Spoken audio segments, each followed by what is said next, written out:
And welcome back. You're listening to Talking Law with Despina Priala. And now we're talking about how many times you can actually inspect a property before settling. So buyers, listen up. Despina, this is kind of interesting. So there's a number. There's a real number. There's a real number. Yes. And this has come about, again, what's happening in real life practice. So we want to talk about stories. But even though we tell clients information and give them information up front, before and just as they sign a contract, sometimes that information sort of, goes Lost in the excitement of buying. Lost in the excitement. And then that's right. And they forget. And then closer to settlement, you tell them about these things and they go, oh, I didn't know about that. And there's sort of a bit of drama that happens towards settlement. We love drama. So I thought, let's talk about exactly where would we be? It'd be pretty boring. So let's talk about how many times can a buyer actually go and do an inspection of the property once they've signed that contract? And I think you'll be surprised to find out. So in Queensland, firstly, under the REIQ contract, there's a clause, of course, in the standard terms, which talks about, well, this is when a buyer can inspect the property. Okay, so that's clause 8.1. And what it talks about is, look, after giving reasonable notice, whatever that might look like, depends on what the request is for, the buyer and their consultants, whoever that may be, could be a builder, valuer, could be their bestie, could be their financial guru, could be whoever, right? So the buyer and their consultants, okay, can inspect the property for these purposes. Now, each one I'm listing doesn't mean that they get to do it all at once, because that wouldn't make sense, right? So there are five reasons. All right, so they can be 5 individual inspections, or maybe you can put 2 together or 3 together. So first one is they can come along and read any meter on the property, typically a water meter, okay? And typically, I have to tell you, the buyer themselves don't actually go and read the meter. I don't really know of a buyer, hey, let's go read that meter that's on the property I want to buy. It's usually done by council, because you order a special water meter read search. So that's where we talk about consultants. So to about, okay, well, council is the consultant for the buyer, whether or not they are. But look, to read any meter, okay. A second reason, for a pest and building inspection, probably the most used one of all. So your buyer goes and gets a consultant, and they go and inspect the property and do a pest and building report later on for the buyer. Okay, so that's probably the one that's most commonly used. Third one, you can go and inspect for a valuation, to go and value the property. Okay, I've never really had this used much in practice, but say if your bank, for whatever reason in this market, needed to go and do an on-site valuation for your funding, yep, they've got that right to do that, no problem. The fourth one, smoke alarm inspection.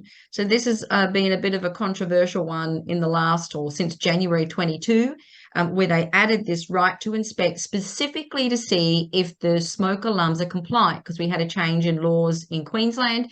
And then you've got a separate right altogether to, hey, I forgot to look at that smoke alarm, so go and check that out and see if it's compliant. Now, the last one, of course, is the big one, and that is the pre-settlement inspection. Okay, so yes, you have a pre-settlement inspection. That is separate to all those other rights of inspection that I talked about. Okay, and that can be done really technically at any time up to settlement itself, but usually it's done the day before or the morning of. Yeah. So those are really the rights given under REIQ. There is another contract called an ADL, hasn't really been used much in the last 18 months in Queensland. I have talked about it before on the show. In that ADL contract, it's similar, but the rights are a little bit more general and there's more scope for inspections. And interestingly, there's a right to conduct a survey. So you can actually go and do a survey of the land. So that's a right to inspect, do a survey. So that's not in the REIQ. But look, the interesting part that came up with this is we had a client selling a property recently and they had tenants in the property. Now that causes a bit of, a problem, because the tenants, the tenants have an agreement with the seller, say, well, I don't want anyone inspecting. Well, you can't just say no. And we had a situation recently where the tenants to our client, who was a seller, said, no, no, no, no one's coming in. And my guy, the seller, had a problem because the buyer saying, hang on, I've got a right under the contract. Mm. And my guy, the seller, said, do they? I didn't know that. And we said, yes, they do. So you better fix it up with the tenant. So if the tenant wants to be hard-nosed, would that cause a problem? Yeah, it can cause a problem, but you know what? I think a lot of managing agents would tell you, you just front up. So let's go back. You've got to give a tenant notice under the tenancy agreement, and I believe it's only 24 hours unless it's an urgent situation. So if you give them reasonable notice, you make sure that you've got it, or your managing agent's done that. And if they turn around and say, no, get lost, whatever they use, the vernacular, some ugly words, or then you still have to give that right of inspection to the buyer. So some managing agents have said to us, I'll just front up on their front door and say, we're coming in. Yeah. After you've given reasonable notice. Yeah.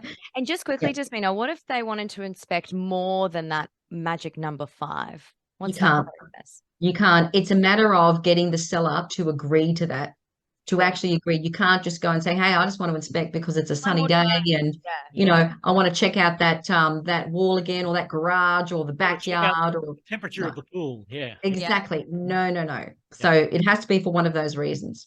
Handy info. Once again, thank you so much, Despina, for coming on the show this morning. If anyone does want to get in touch with you directly with a question, where can they go? Phone the office, 55291 294. They can email info@prialalegal.com.au. And then, of course, this will be on YouTube the end of the week. Beautiful. Thank you so much, Despina and Wayne. And we'll see you next week. Same time. See you then, guys. Are you confused about legal jargon? Do you need legal advice but don't know where to turn? Tune in to Talking Law with Despina Priala every Thursday morning at 8:30 on Radio 97. Despina, a leading lawyer with over 20 years of experience, will demystify the law and provide practical advice to help you navigate legal issues. Whether it's a family matter, a property dispute, or a business concern, Talking Law has got you covered. Don't miss out on this valuable resource. Tune in to Talking Law with Despina Priala every Thursday morning at 8:30 on Radio 97.